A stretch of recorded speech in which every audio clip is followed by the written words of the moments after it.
I still remember the exact moment my perfect world cracked open. It was a rainy Tuesday evening. I had just come home early from work, carrying his favorite chocolate cake because it was our 6-year anniversary. The house was quiet, too quiet.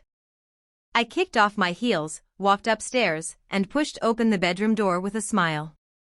And there they were. My husband, Daniel, the man I had loved since college, was wrapped around my own best friend, Sarah. Her hands were in his hair, his lips on her neck.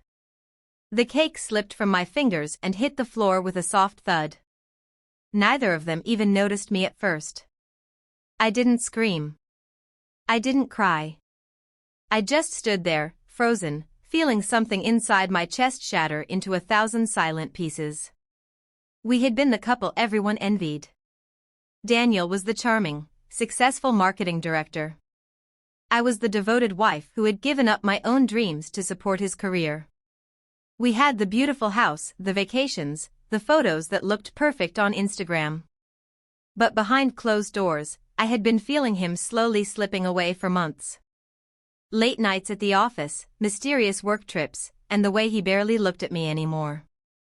That night, I quietly closed the door, went downstairs, and sat in the dark living room until they came down. When they saw me, their faces turned pale. Sarah started crying, saying it just happened. Daniel kept repeating, "Baby, it's not what you think." But it was exactly what I thought. In that moment, something inside me changed. The sweet, forgiving woman I used to be died right there on that couch. A new version of me was born, quieter, colder, and far more dangerous. I smiled at them through my tears and said, "We'll talk tomorrow." Then I went to the guest room and locked the door. That was the beginning of my silence. The next few weeks were pure hell. Daniel begged for forgiveness. He sent flowers, wrote long letters, and promised it was only a mistake. Sarah kept texting me, saying she never meant to hurt me, that she was sorry. But every time I closed my eyes, I saw them together.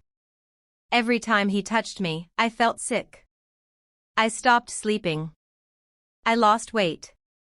I would sit in my car after work just crying until I couldn't breathe. Friends kept telling me, "You should leave him," but I couldn't. Not yet. Something in me needed more than just walking away. I started noticing things I had ignored before. The hidden second phone. The deleted messages. The way Sarah knew details about our life that only I should know. It wasn't just one mistake. It had been going on for almost a year. One night, while Daniel was in the shower, I went through his laptop. What I found destroyed whatever love I had left. Hundreds of messages. Photos. Plans to meet when I was visiting my sick mother. He had even told her he was going to leave me soon. My hands were shaking as I copied everything. I didn't confront him. Instead, I started planning. I began documenting everything quietly. Screenshots. Voice recordings of his lies. Bank statements showing hotel rooms and expensive gifts for her. I created a private folder and poured all my pain into it. Meanwhile, I played the perfect wife in front of him. I smiled. I cooked his favorite meals.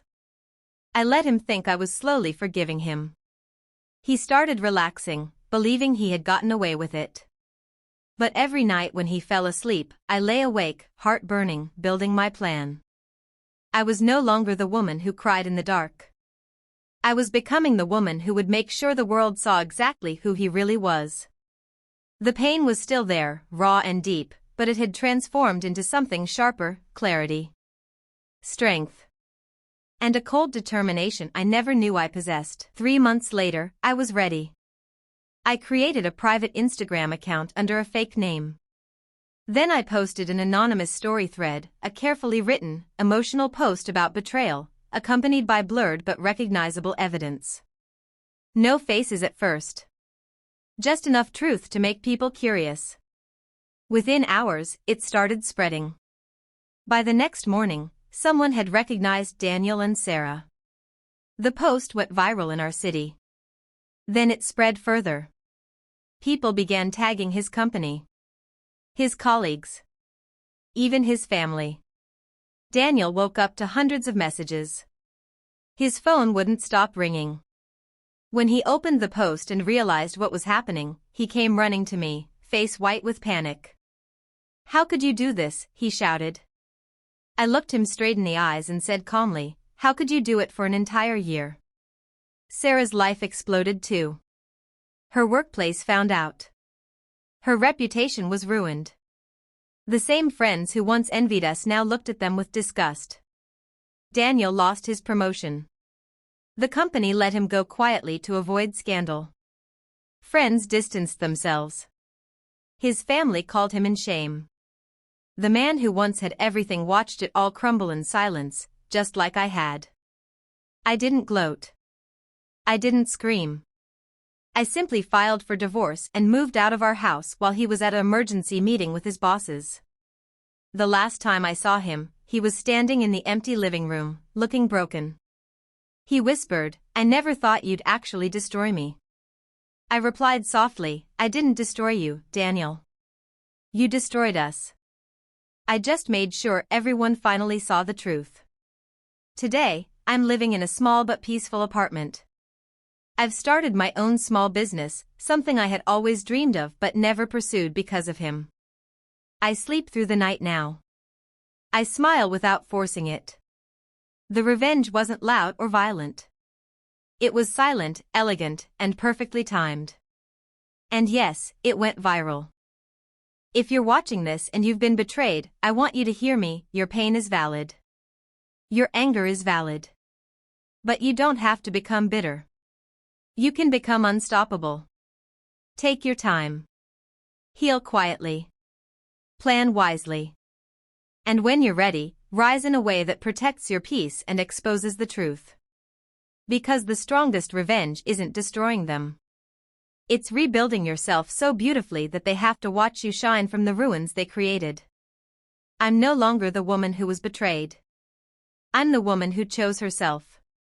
And that is the most powerful thing I've ever done.